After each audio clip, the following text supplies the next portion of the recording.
So how the collaboration started was with us sending 4 verticals of our Pinot Noirs to Fritz to taste. I asked Fritz to taste through everything, go through his cellar, and find barrels that he thought kind of mirrored our style. The result was him sending us 2 cases of barrel samples. And Marty, Grant, and Anthony sat down for one of the longest days of blending possible. First, tasting through all of the wines, trying to wrap their heads around Fritz's style and this really foreign terroir that they aren't really completely familiar with. So, tasting all the wines, categorizing them through tannin, fruit, acidity, texture, all the different nuances.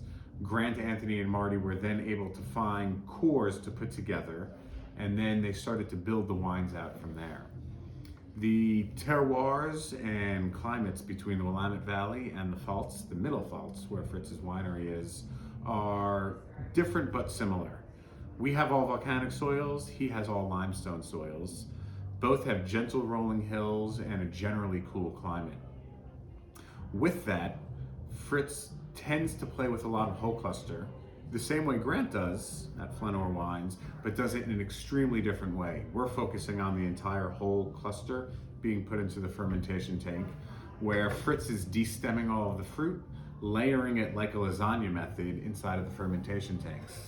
But what really excited me about bringing these 2 winemakers together is that they're both very forward thinking.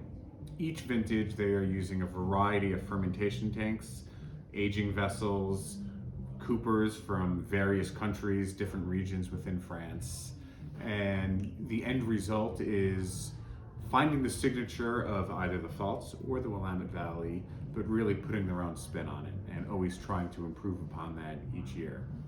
So with that, we have 2 wines that we wanted to make that are very different, but certainly have a similar core to them and something that hopefully ties into the world of Flanor wines. First, we have the Spatzieren, which is a very casual stroll, something kind of like Cuvée Constantine.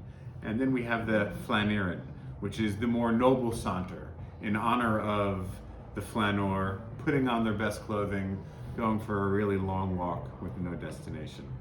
So hopefully these 2 wines will take you on that sort of journey in the spirit of everything that we have brought to you in the past, and this will take you into the future. Cheers.